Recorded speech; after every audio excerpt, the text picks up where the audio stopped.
नमो वज्रायाणं नमो लोये सवसापूर्णं जीवमजीवं दौवं जिनवरवसहेण जैन निर्दिष्टं देवीन्दविन्दवन्दं वन्दे तं सर्वदा शिरसा। जिस चैतन्य महाहिमगिरि से परिणति के घन टकराते हैं, शुद्ध अतीन्द्रिय आनंद रस की मूसल धारा बरसाते हैं। जो अपने आश्रित परिणति को रत्नत्रय की निधियां देता, वंदन उस चैतन्य राज को जो भव भव के दुख हर लेता। वंदन उस चैतन्य राज को जो भव भव के दुख हर लेता।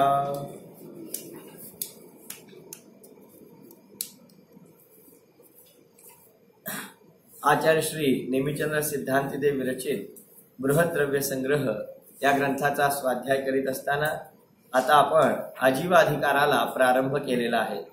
या आजीवाधिकाराला पाहत असताना जीवेतर द्रव्यांचा आपण परिचय प्राप्त करून घेतो आहोत।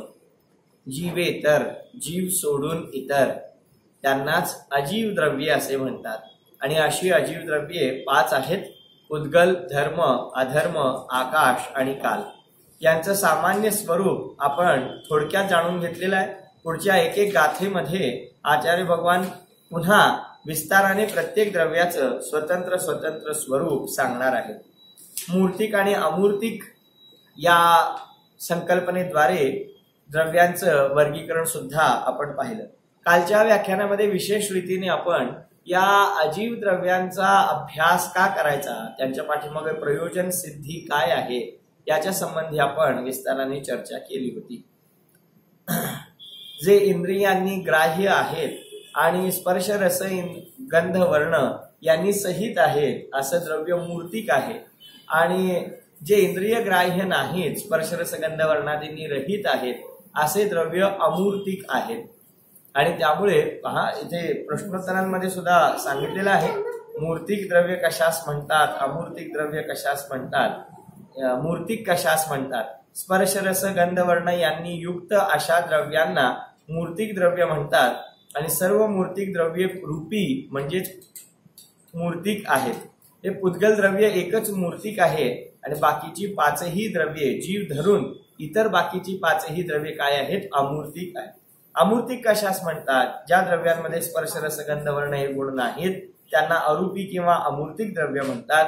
पुद्गल द्रव्य सोडून इतर सर्व द्रव्ये अमूर्तिक आहेत। चला, यामध्ये काल वस्तू स्वातंत्र्याचा सिद्धांत आपण पाहिला की ज्याच्यामध्ये कशा प्रकारे प्रत्येक द्रव्य हे अन्य द्रव्याहून इतर आहे, भिन्न आहे, स्वतंत्र आहे आणि पूर्णपणे परनिरपेक्ष आहे। या संदर्भामध्ये काल सहजच एक चर्चा झाली इथल्या साधर्मी बंधूंमध्ये। आमच्या इथे सुनील नवले अण्णा आहेत, त्यांनी अशा प्रकारे प्रश्न उपस्थित केला होता। फार सुंदर चर्चा झाली की स्वतंत्रता आहे, वस्तू स्वातंत्र्य आहे, तर मग शरीराला, हे शरीर एक पुद्गल द्रव्य आहे आणि या शरीराला हलनचलन करण्यासाठी या शरीराची अवस्था जिवंत रूपाने अवस्था राहण्यासाठी ऑक्सिजनची आवश्यकता आहे। आणि ऑक्सिजन हा वायू, पहा स्वाध्याय सुरू झालाय, 5-7 मिनिटं झालेली आहेत, लक्ष देणं आवश्यक आहे, होय की नाही? अवधान असलं पाहिजे, अवधान नसेल तर काय होईल, कार्याची सिद्धी होईल का? बोला। विवाहादी कार्यांमध्ये सुद्धा म्हणतात की नाही, शुभमंगल, अवधान पाहिजे ना।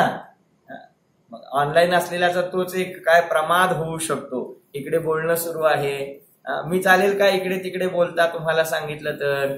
नाही, तुमचं लक्ष पाहिजे, म्हणजे वक्त्याचं लक्ष पाहिजे, श्रोत्याचं नसलं तरी चालतं असं नाही, होय ना? पहा, ही जिनेंद्र भगवंतांची वाणी आहे, ही ऐकली पाहिजे। हे वक्त्याचे शब्द नाहीये, वास्तवामध्ये हे द्रव्य श्रुत आहे आणि हे श्रुताचे शब्द ऐकण्याच्या भावनेने, संकल्पाने आपण बसला असाल आणि जर ते ऐकले नाहीत तर ते शब्द कुठे जातील हो? ते कानांनी ग्रहण केले पाहिजेत, पण ते जर ग्रहण झाले नाहीत तर ते असेच खाली पडतील याचा अर्थ आम्ही त्यांचं ग्रहण न केल्यामुळं ते व्यर्थ जातील आणि निश्चितच त्यांच्या अभिनयाचं आपल्याला काय होईल, प्रमाद रूप पापबंध होईल. आणि म्हणून जेव्हा आपण थोडा वेळ काढतो तेव्हा निश्चितच आपण सजग राहिलं पाहिजे, सावधान राहिलं पाहिजे. चला, शंका अशी विचारली होती की शरीर हे एक उद्गल द्रव्य आहे आणि या शरीराच्या हलनचलनासाठी, या शरीराच्या सुचारू रूप व्यवस्थेसाठी ऑक्सिजन घेतला पाहिजे, म्हणजे श्वासोच्छ्वास घेतला पाहिजे. प्रश्न असा होता, फार बारीक आणि मार्मिक प्रश्न होता की शरीर स्वतंत्र पुद्गल द्रव्य आहे. अभयण्णा, शरीर स्वतंत्र पुद्गल द्रव्य आहे आणि ऑक्सिजन हा स्वतंत्र पुद्गल द्रव्य आहे, कारण वायू आहे ना, त्यामुळे तो स्वतंत्र, कारण त्याचा स्पर्श होतो. स्पर्श रस गंध वर्ण आहे की नाही. वायू हा काय झाला, एक स्वतंत्र पुद्गल द्रव्य झाला आणि शरीर हे स्वतंत्र पुद्गल द्रव्य झालं. मग प्रश्न असा झाला, ऑक्सिजन शिवाय शरीर टिकेल का? ऑक्सिजन शिवाय शरीर टिकेल का? नाही टिकत. मग याचा अर्थ एक द्रव्य दुसऱ्या द्रव्यावर अवलंबून झालं की नाही? प्रश्न लक्षात आला का? फार मार्मिक प्रश्न आहे, म्हणजे असाही प्रॅक्टिकल प्रश्न आहेत हे, की खरोखर जर शरीराची स्थिती ही ऑक्सिजन शिवाय राहत नसेल तर मग पुन्हा प्रश्न निर्माण झाला की एक द्रव्य, शरीर रूपी द्रव्य दुसऱ्या पुद्गल द्रव्यावर म्हणजे ऑक्सिजन रूपी द्रव्यावरती अवलंबून झालं. मग वस्तू स्वातंत्र्याचा सिद्धांत कोठे राहिला? बरीच साधक बाधक चर्चा झाली आणि त्याच्यामध्ये दोन्ही द्रव्य स्वतंत्र आहेत, पहिल्यांदा याचा निर्णय झाला. आणि मग असं लक्षात आलं चर्चा करता करता की वास्तवामध्ये शरीर, बघा काय मार्मिक आणि अद्भुत सिद्धांत आहे.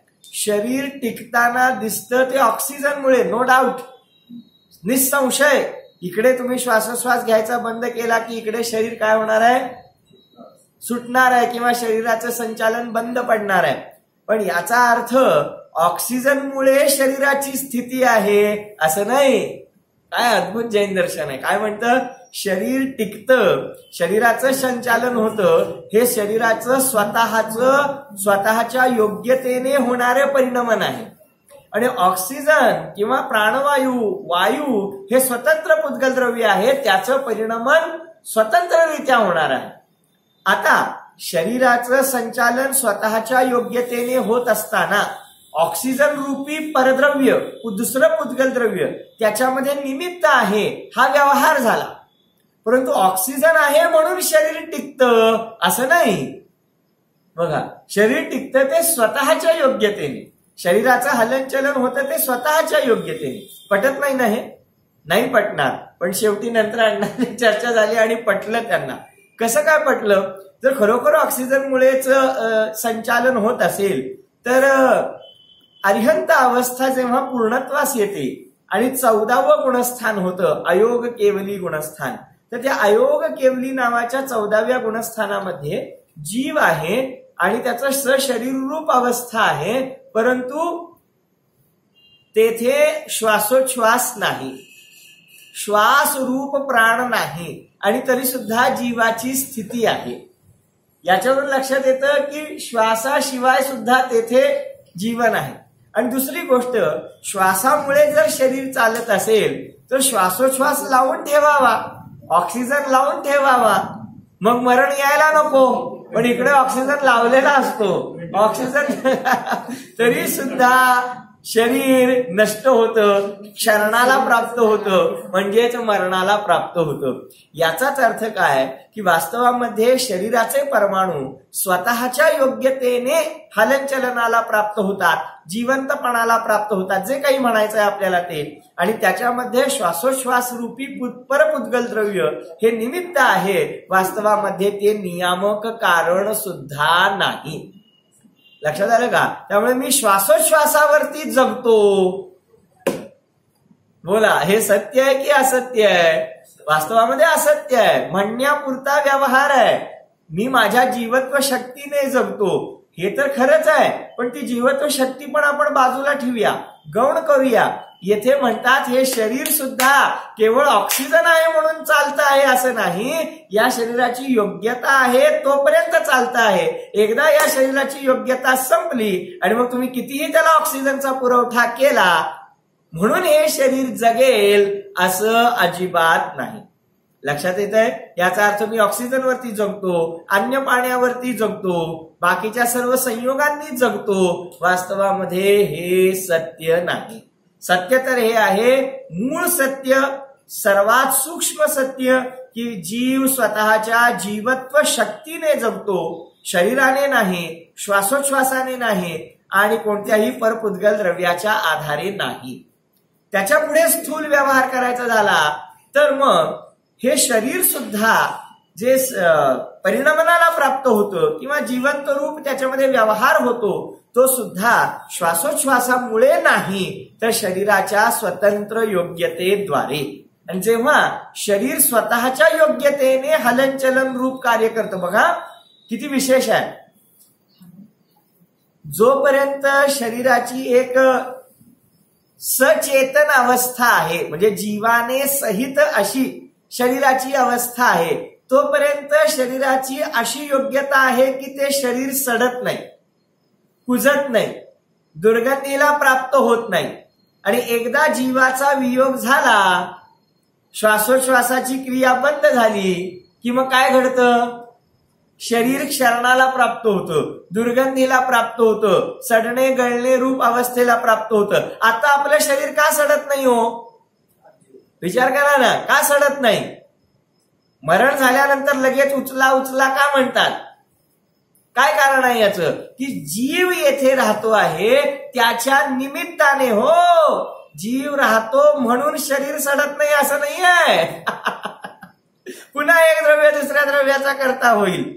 जीव राहतो त्याच्या निमित्ताने, श्वासोच्छवास होतो त्याच्या निमित्ताने.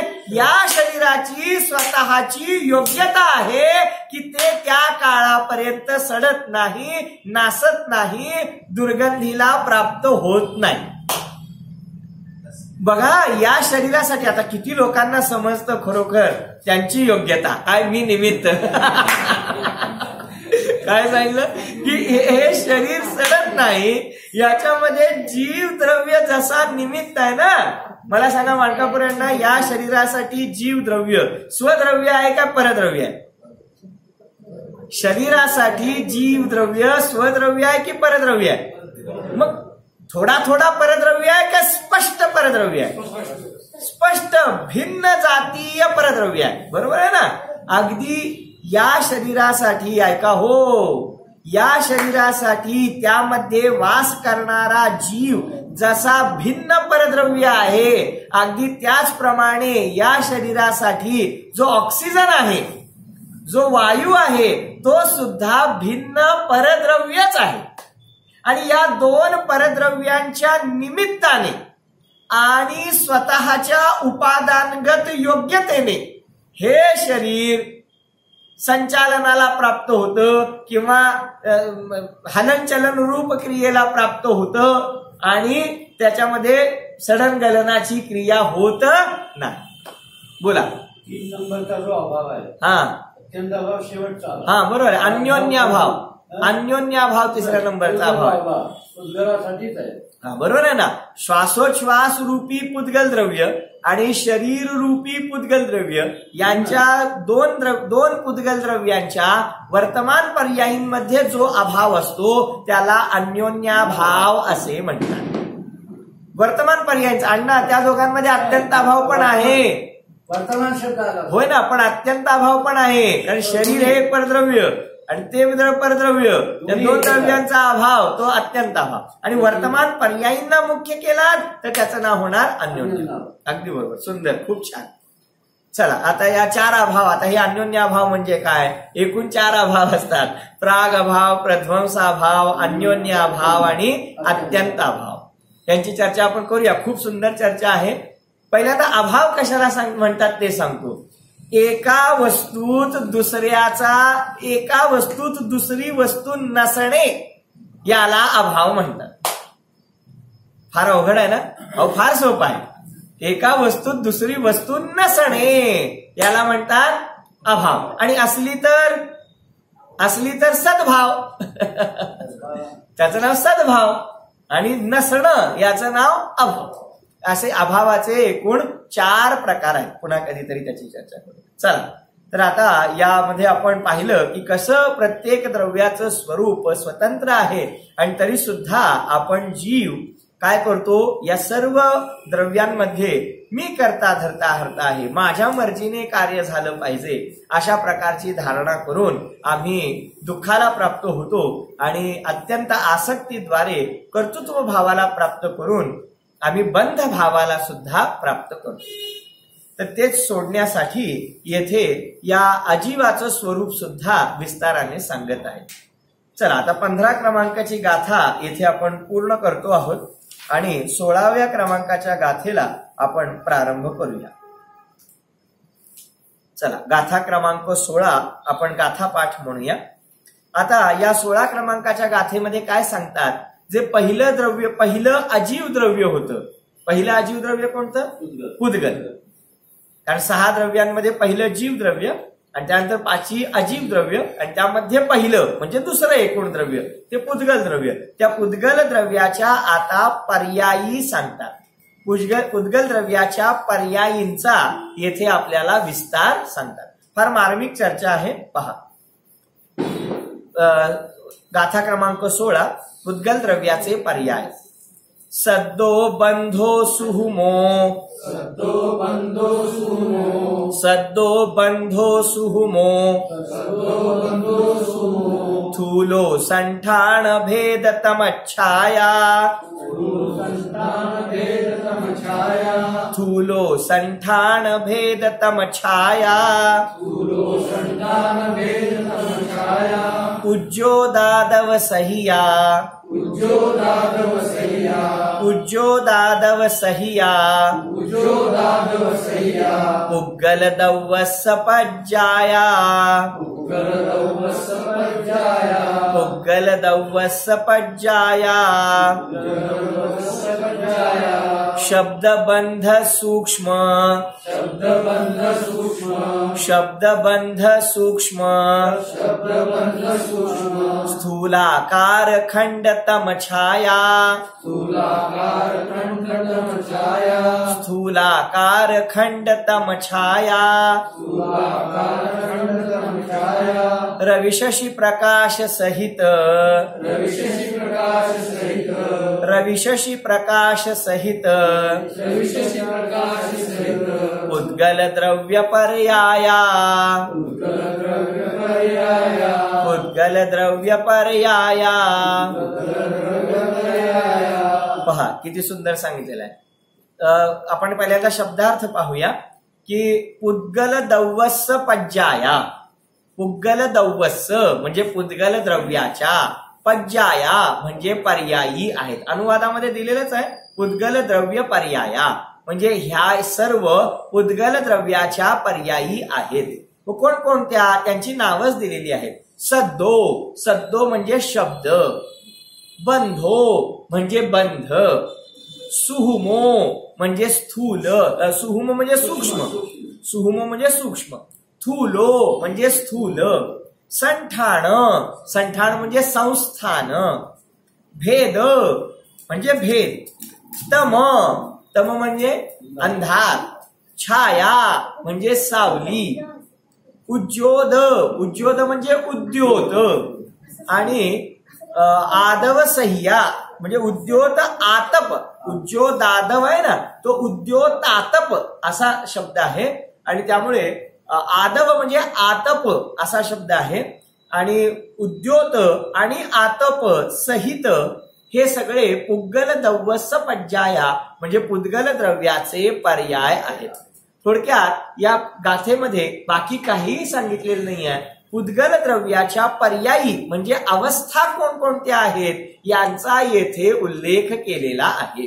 पहा कोणकोणत्या आहेत त्या. शब्द, वाचतो मी अन्वयार्थ. शब्द, बंध, सूक्ष्म, स्थूल, आकार, खंड, अंधकार, सावली, उद्योत म्हणजे चंद्रप्रकाश आणि आतप म्हणजे सूर्यप्रकाश हे सर्व पुद्गल द्रव्याचे पर्याय आहेत. तर अशा प्रकारे या गाथेमध्ये आपल्याला पुद्गल द्रव्याच्या अवस्थांविषयी विस्ताराने सांगितले आहे. चला आपण आता या प्रश्नोत्तरांच्या माध्यमातूनच या गाथेचा अर्थ शिकूया. पहा पहिला प्रश्न दिलेला आहे, शब्द म्हणजे काय?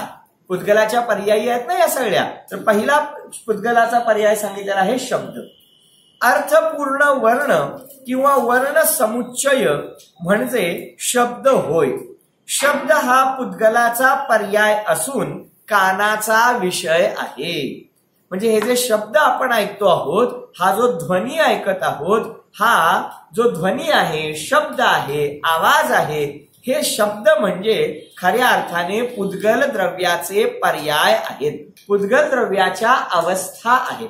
आणि या वर्ण समुच्चयांना म्हणजे अक्षरांनी सहित होणाऱ्या, आता शब्द सुद्धा दोन प्रकारचे असतात, अक्षरात्मक आणि अनक्षरात्मक. पुढे देणार आहेत, हे पुढच्या चार्ट मध्ये पुढे देणार आहेत, तर तेथे चर्चा करू. पहिल्यांदा आपण शब्द, जे जे आपण शब्द ऐकतो ती कुणाची प्रॉपर्टी आहे?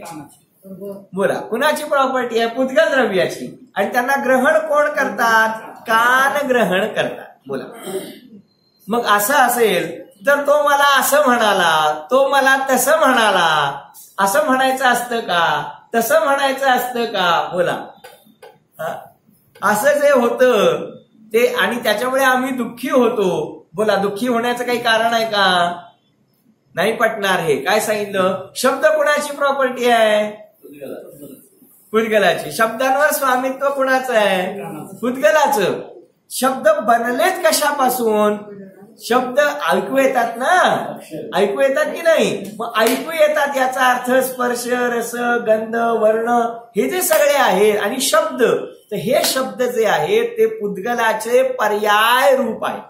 पुद्गल द्रव्य नाहीत, पुद्गल द्रव्याचे गुण नाहीत, पुद्गल द्रव्याच्या पर्याय रूप आहे. लक्षात आलं का? बघा, शब्द नावाचं पुद्गल द्रव्य नाही आहे, शब्द नावाचं पुद्गल द्रव्य नाहीये, आणि पुद्गल द्रव्याच्या गुणांचं नाव सुद्धा ध्वनी नाहीये, आवाज नाहीये.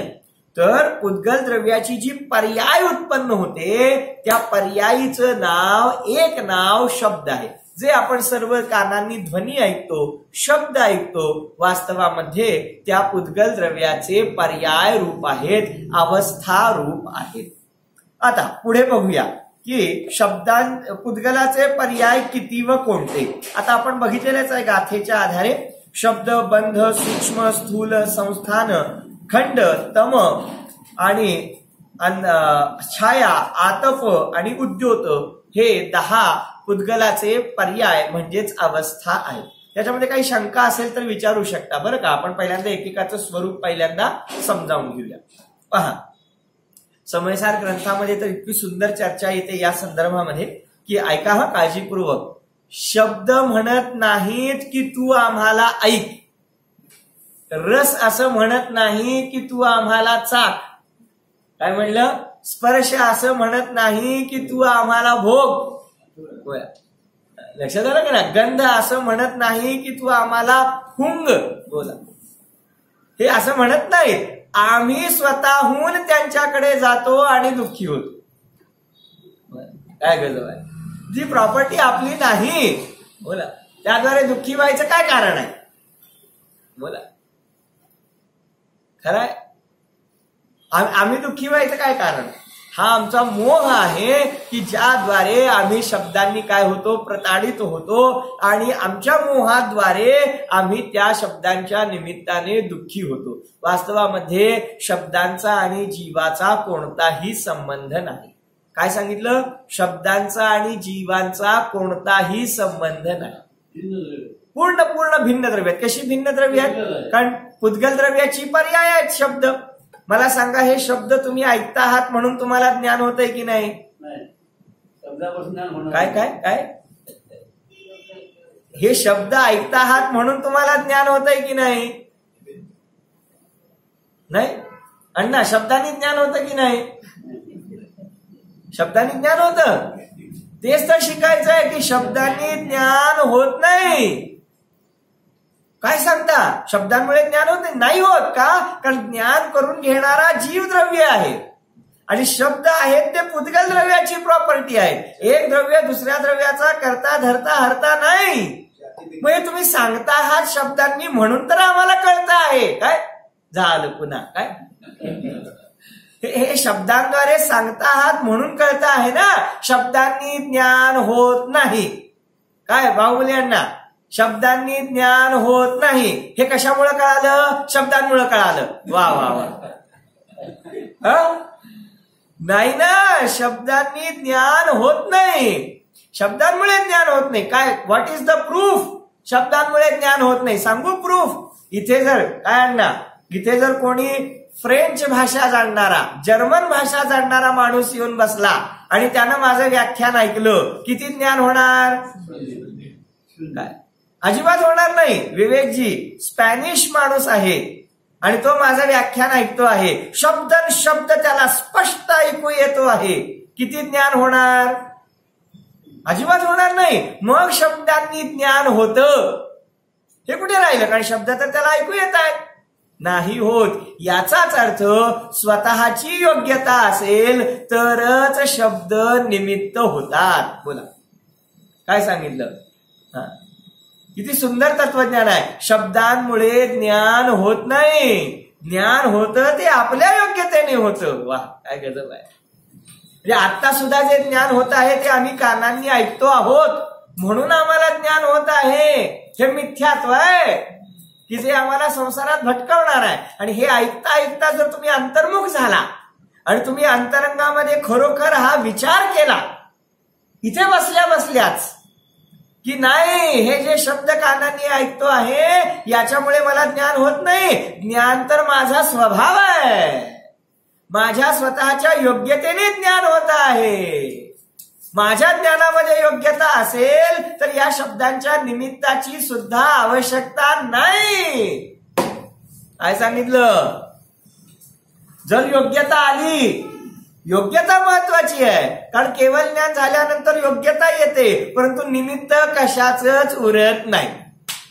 समजलं का? आता आमची स्थिती, आता सुद्धा जे ज्ञान होत आहे ते स्वतःच्याच योग्यतेने होत आहे, परंतु स्वतःच्या योग्यतेने होत असताना बाह्यामध्ये शब्द श्रवण रूप क्रिया होताना दिसते, संयोग दिसतो, म्हणून असं म्हणण्यात येतं की शब्द ऐकले म्हणून ज्ञान झालं. वा वा, गजब. काय सांगितलं? आणि अज्ञानी जीव असं मानतो की हे शब्द नसते तर मला ज्ञानच झालं नसतं.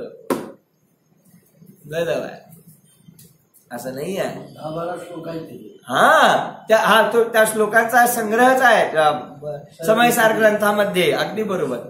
याच्यावरून काय लक्षात घ्यायचं की बाबा रे, मी जीव आहे, मी चेतनेने युक्त आहे, मला ज्ञान होण्यासाठी शब्दांची आवश्यकता नाही, मी माझ्या योग्यतेने जाणतो. बोला. मग तुम्ही शाळेत जाऊन काय करता? नोकरी कशाची करता? काय काम करता शाळेत जाऊन? शिकवता. शिकवता म्हणजे शब्दच सांगता ना. बाबा रे, जातो, बोलतो, परंतु असं मानत नाही की माझ्या शब्दांमुळे विद्यार्थी ज्ञानार्जन करतात. नाही. आणि खरोखर माझ्या शब्दांनी जर माझ्या समोरचे विद्यार्थी शिकले असते तर मग सगळेच 1 नंबरनी पास झाले असते. परंतु काय करायचं? काही विद्यार्थी पैकीच्या पैकी, काही विद्यार्थी 100 पैकी 80, 70, 60, 50, 35 आणि 35च्या खाली सुद्धा जर शब्दांनी ज्ञान होत असतं तर सर्वांना समान ज्ञान व्हायला हवं होतं, परंतु सर्वांना समान ज्ञान होत नाही. का होत नाही? ज्याची त्याची धारण क्षमता. वा वा वा. आता ज्याची त्याची धारण क्षमता. म्हणजे प्रत्येक जण जो शिकतो ते स्वतःच्या क्षमतेने, स्वतःच्या योग्यतेने शिकतो आणि त्यावेळेला ते शब्द त्यामध्ये निमित्त म्हणवले जातात. वास्तवामध्ये आम्ही दुःखी कष्टी होतो, आम्ही त्रासून जातो, आम्हाला खूप वाईट वाटतं. घरोघरी महाभारत सुरू आहे. कशामुळे सुरू आहे? शब्दांमुळे. कशामुळे? शब्दांमुळे. तो असं म्हणाला, असं झालं. बोला. याच्यामुळेच तर सुरू आहे. बोला. पूर्ण महाभारत कशामुळे झालं? अमक्यांची मुलं अमकीच असतात. बोला, झालं की नाही महाभारत सुरू? अजून एक कारण आहे, वादाचं कारण आणखी आहे की बोललेले शब्द तर बोलले गेले, आता त्याबद्दल क्षमा मागितली पाहिजे. बोला, त्याच्याबद्दल पण भांडण.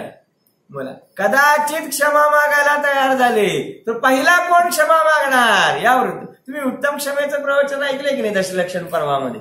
त्यामध्ये याची सर्वांची चर्चा केलेली आहे. इथे म्हणतात, अरे कोण क्षमा मागणार आणि कोण सोडणार? पहिला शब्दच आपले नाही याचा निर्णय कर. तू शब्दांना बोलणारा नाहीस, तू शब्दांना ऐकणारा नाहीस, काय तू शब्दांद्वारे प्रभावित होणारा नाहीस. मग कोण आहे मी? माझा आणि शब्दांचा काहीच संबंध नाही का? आहे ना, आहे थोडा संबंध आहे. काय संबंध आहे? तू शब्दांचा ज्ञाता आहेस आणि ते शब्द तुझे ज्ञेय आहेत. काय जयारण्णा, काय संबंध आहे? आत्मा ज्ञायक आहे आणि ते शब्द ज्ञेय आहेत. बस, बाकी कोणताही संबंध नाही. कर्ता कर्म संबंध नाही, भोक्ता भोग्य संबंध नाही, कोणताही संबंध नाही. कारण त्या पुद्गल द्रव्याच्या पर्यायी आहे. हे केवळ ऐकण्यापुरतं नाहीये हो, हे आपल्या जीवनामध्ये, पद्मनाभजी, हे आपल्या जीवनामध्ये लागू करायचं आहे. कसं लागू करायचं आहे? की बाबा रे, या शब्दांद्वारे प्रभावित होणारा मी नाही. का प्रभावित होतो? बरं, त्याचं एक कारण सांगतो. मी प्रभावित का होतो? मला कोणी बोलल्या, माझी स्तुती केल्यानंतर मी हुरळून जातो. मला कोणी वाईट बोललं, निंदा केली तर मला राग येतो. का राग येतो माहितीये? आज याचं कारण ऐकाच तुम्ही. जेव्हा मी माझ्यामध्ये दडलेल्या अनंत चैतन्य गुणांचा तिरस्कार करतो, स्वतःच्या अनंत शक्तीचा अवहेर करतो आणि त्या पुद्गल पर्यायीशी, शब्दरूप पर्यायीशी तन्मय होतो, तेव्हाच त्याच्या निमित्ताने माझी दुःखरूप पर्याय उत्पन्न होते. काय सांगितलं? मी माझ्या चैतन्य वैभवाला विसरतो. मी त्या शब्दांचं आणि माझं चैतन्य रूप तत्व यांच्यामध्ये भेद विज्ञान करीत नाही. काय समजलं का? बरं, मी विचारतो, शब्दांचं आयुष्य किती? शब्दांचं आयुष्य किती? बोला. बोलले जातात तोपर्यंत. मी बोललेल्या शब्दांचं अस्तित्व किती? काय जेव्हा बोलले जातात तोपर्यंत. तसं नाही, जोपर्यंत ते शब्द तुम्ही घट्ट पकडून ठेवलेत तुम्ही सोडत नाही, तो मला तसं बोलला. बोला हो, लोक 20-20 वर्षांपूर्वीच छान लक्षात ठेवतात. काय 20 वर्षांपूर्वी असं झालं होतं आणि हे शब्द बोलला होता, हे शब्द बोलला होता. बोला, कुठे आहेत ते शब्द? दाखव बघूया. इथं आहेत ना, जपून ठेवलेत.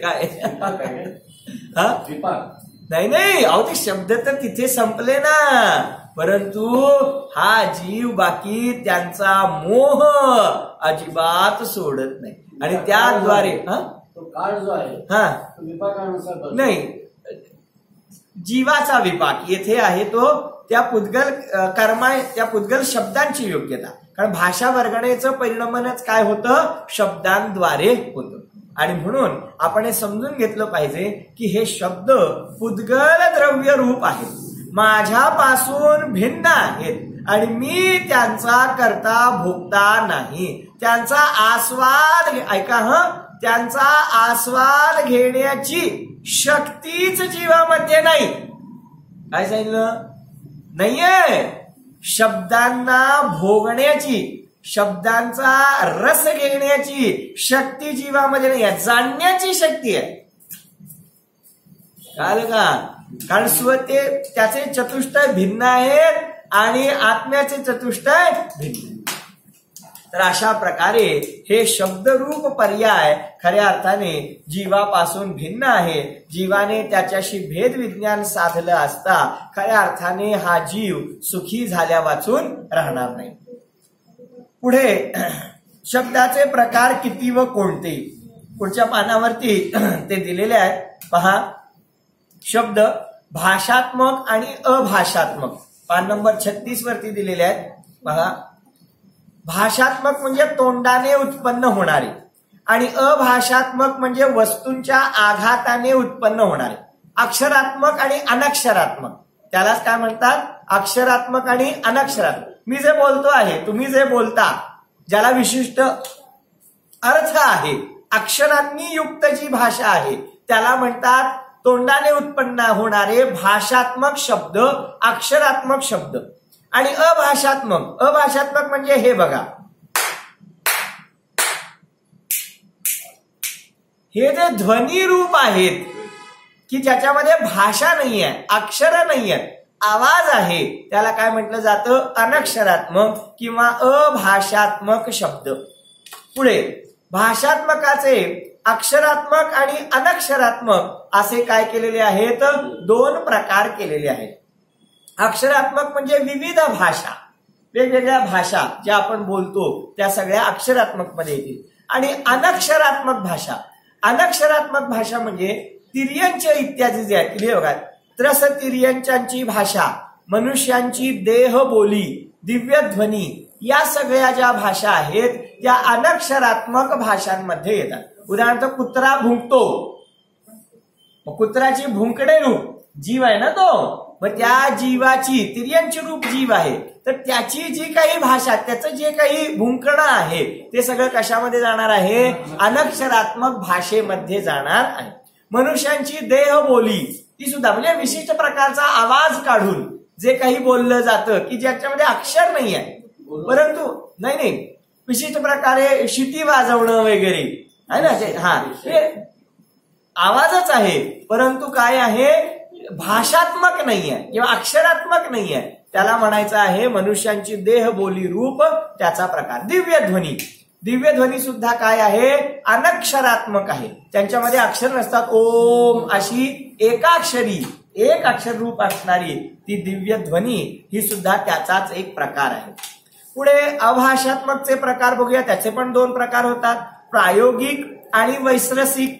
प्रायोगिक कशाला म्हणतात, तर माणसाच्या प्रयत्नाने उत्पन्न होणारी, म्हणजे वेगवेगळी वाद्य आहेत बघा, माणूस जी वाद्य वाजवतो बुद्धिपूर्वक, तत् म्हणजे चर्मवाद्य, वितत म्हणजे तंतुवाद्य, घन म्हणजे घंटा, घुंगरू इत्यादी, आणि सुशीर म्हणजे तोंडाने फुंकून बासरी इत्यादी. हे सगळे आवाज उत्पन्न करतो ना माणूस विविध वाद्ये वाजवून, तर त्याच्यामध्ये काय होतं, तत् म्हणजे चर्मवाद्य म्हणजे ढोल इत्यादी जे असतात ना ते सगळे त्याच्यामध्ये येतात की ज्याच्यामध्ये चर्मवाद्यांद्वारे आवाज काढला जातो. वितत तंतुवाद्य ज्याच्यामध्ये तार असते, तार ज्याच्यामध्ये तारेचा उपयोग करून आवाज निर्मिती केली जाते, तर त्याला म्हणतात वितत नावाचं अभाषात्मक शब्द. घन म्हणजे घंटा, घुंगरू यांच्याद्वारे जो आवाज तयार केला जातो त्याचं नाव आहे घन. आणि तोंडाने फुंकून बासरी इत्यादी किंवा शहनाई जी असते, तोंडाने फुंकून जी आवाज काढला जातो तो सुशीर शब्द या नावाने ओळखला जातो. तत् शब्द, वितत शब्द, घन शब्द आणि सुशीर शब्द या नावाने ते सगळे ओळखले जातात. पहा हे सगळं काय आहे, हे सगळं का शिकायचं आहे, ह्यांचे भेद शिकून आपल्याला काय लाभ आहे.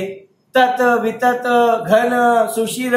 बाबा रे, मी बासरी वाजवत नाही, मी सतार वाजवत नाही, मी घंटा वाजवत नाही, कारण ते शब्द पुद्गलाची प्रॉपर्टी आहे, मी त्यांचा करता नाही.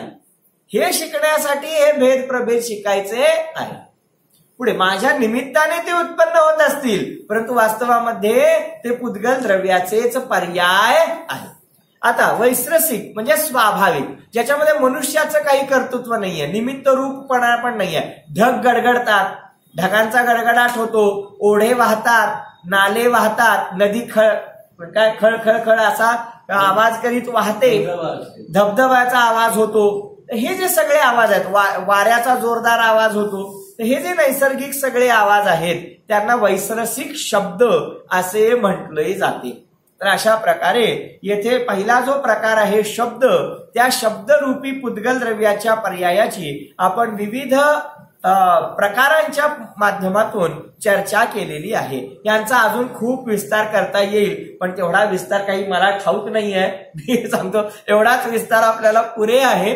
कोणत्या दृष्टीने आपण हे शिकायचं आहे की बाबा रे, मला या शब्दांचं कर्तृत्व घ्यायचं नाही, मला यांच्याद्वारे प्रभावित व्हायचं नाही, आणि मला या शब्दांपासून भिन्न असं स्वतःचं चैतन्य रूप स्वरूप अनुभवायचं आहे.